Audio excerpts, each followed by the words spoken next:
Olá, meu amigo e minha amiga, sejam bem-vindos a mais um Portal do José.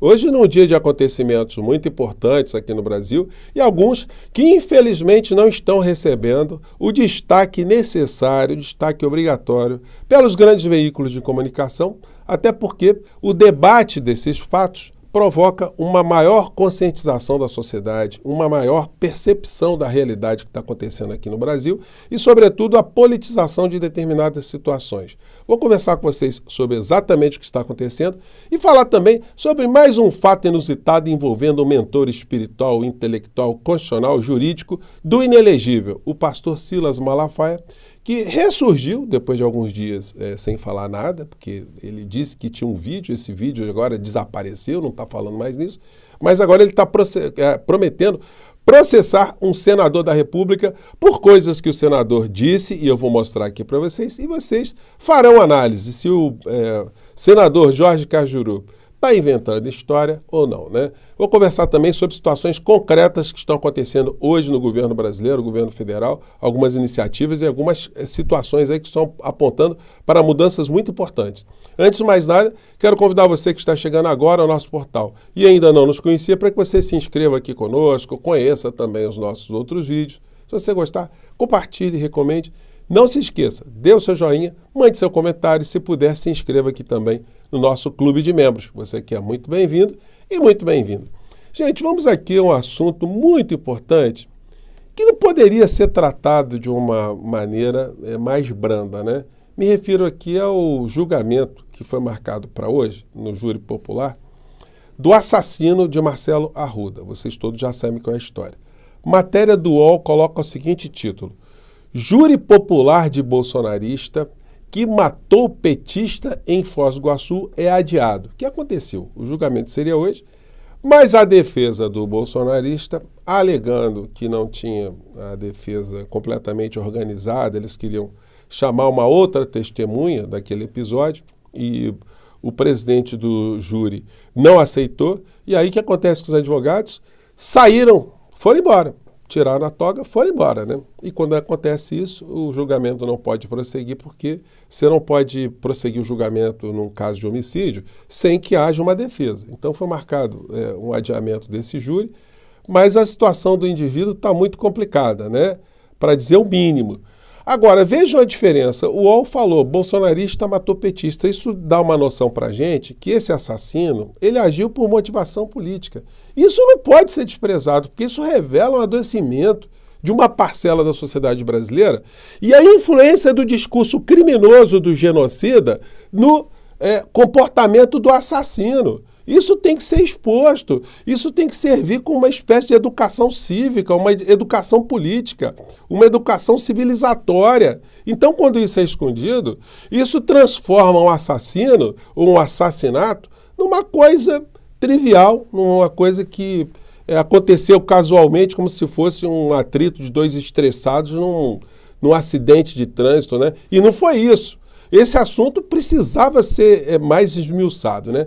Os grandes veículos sequer estão tocando nesse assunto. Vou dar uma notinha aqui, outra colar. Mas a gente não vai esquecer desse assunto, não. Seria muito interessante que a gente tivesse cenas desse julgamento para poder colocar para a sociedade, né? Mas eu acho que isso não vai acontecer, não. Acho que o júri vai ser tratado ali com uma espécie de segredo, né? Bom, pelo menos vamos aguardar, né, mais informações sobre isso. Hoje começou também um fato importante aqui no Brasil, que também não recebeu o menor destaque. Se focalizou muito o julgamento sobre a cassação ou não do mandato de Sérgio Moro e ninguém prestou atenção numa outra cassação de um senador bolsonarista, que está sendo acusado de abuso de poder econômico por ter utilizado, segundo a acusação, aeronaves do Avan, do Luciano Hang, né? Informações essas que a sua defesa está negando. Vamos ver o que vai acontecer, porque é o julgamento derradeiro. Se ele for condenado, ele perde o mandato. Então, não é um fato qualquer, não. O Jorge Seifer era aquele secretário da pesca de Bolsonaro, considerado o filho 06 dele, né? Que abraçava Bolsonaro, beijava, enfim. E que faz pronunciamentos no Senado muito estridentes, mostrando que ele tem alguma deficiência cognitiva, né? De compreender algumas coisas da realidade. Bom, e aí a gente chega aqui no mentor do inelegível. Sem bancar, Malafaia planeja nova manifestação pró-Bolsonaro no Rio após São Paulo. Gente, qual o propósito de mais uma manifestação? A outra não era para ele se defender? Ele não tem redes sociais? Qual era o propósito? É fazer uma grande foto?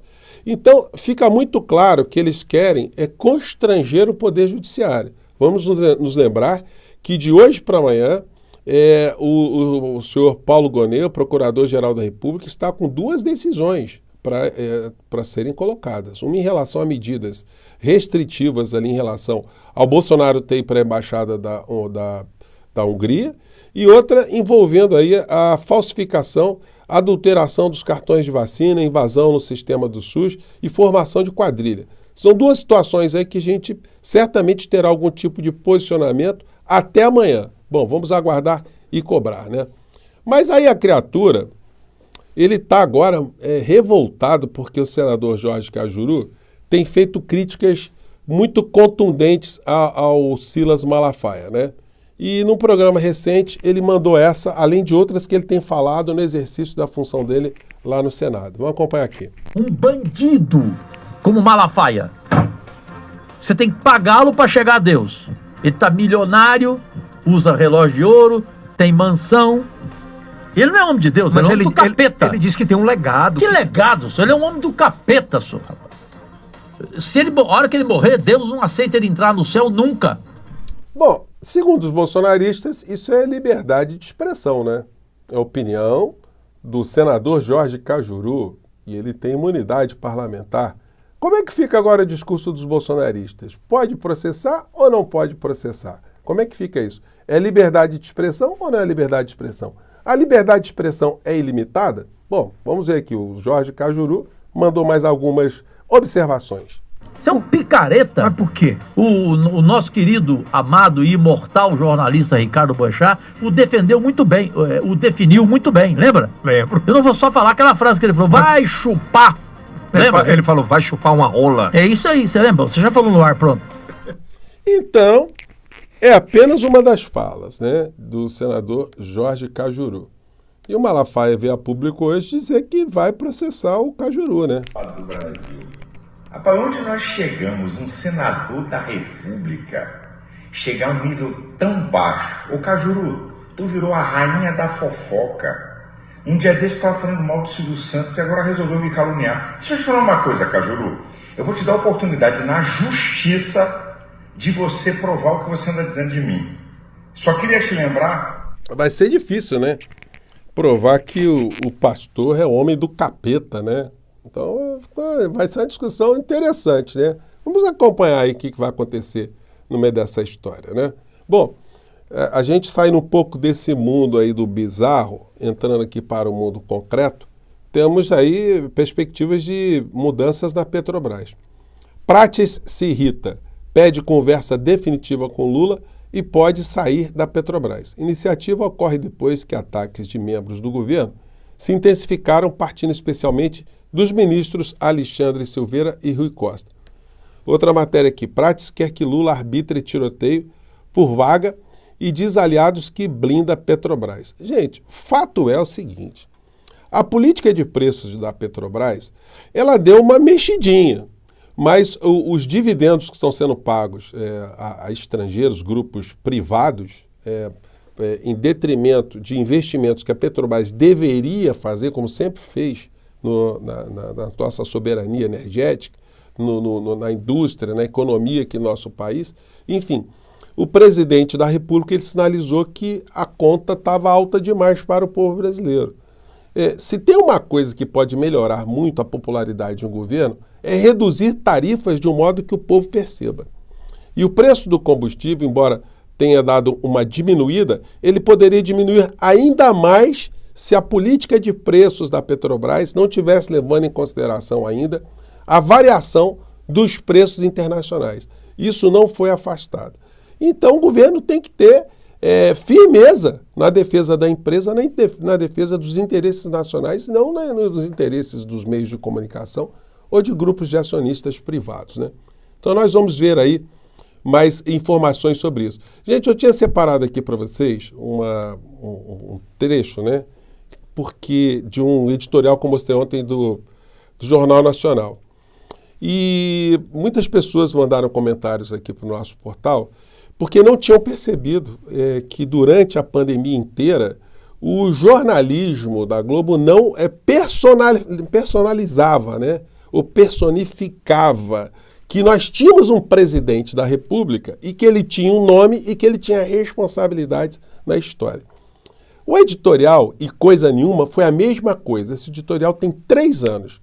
Eles fazem aquele negócio, é o tipo da enganação, né? Daqueles telequetes, que você sabe que as lutas são combinadas, mas tem gente que ainda acredita naquilo, naquela farsa. Então tem gente que acredita ainda que na estrutura havia uma colidência, né, de interesses da Rede Globo de televisão, os grupos econômicos que sustentam, que têm parceria, que têm sociedade, com os interesses do governo Bolsonaro. Na essência, eles caminhavam na mesma direção.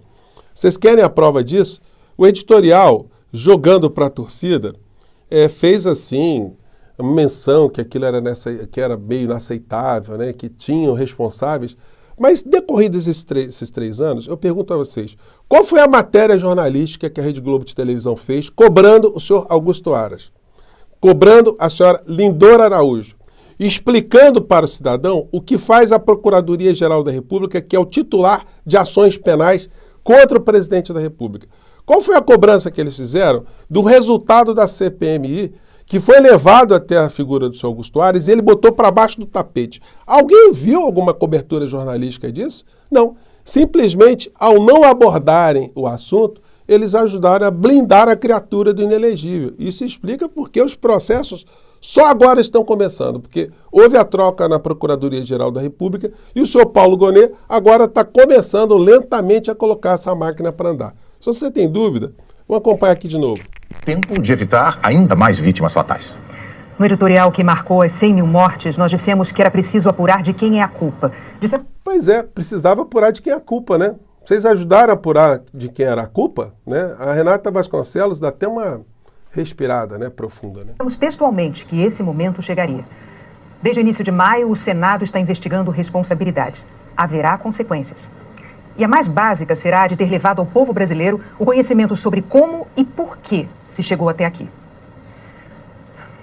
Quando todos nós olharmos para trás, quando nos perguntarem o que fizemos para ajudar a evitar essa tragédia, cada um de nós terá a sua resposta. Pois é, eu estou procurando até hoje a resposta, senhor William Bonner, sou o redator-chefe do Jornal Nacional, né?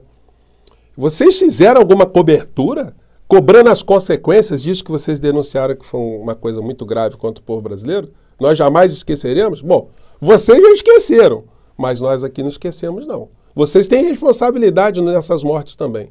Para muitas pessoas, vocês fizeram um papel crítico, mas eu fiquei observando aqui durante todo esse processo e sempre condenei, sempre pontuei esse tipo de comportamento de proteção da figura do inelegível, figura essa que ainda continua, por incrível que pareça, a sofrer blindagens, porque esses processos todos já eram para estar correndo com muito maior velocidade se houvesse uma cobrança, houvesse um maior enfoque dos grandes veículos de comunicação. Bom, eu fico por aqui, mande seu comentário. Tem algum sentido isso que eu estou falando ou estou viajando na maionese? Gente, eu fico por aqui mais uma vez, um grande abraço, mais tarde eu volto. Tchau.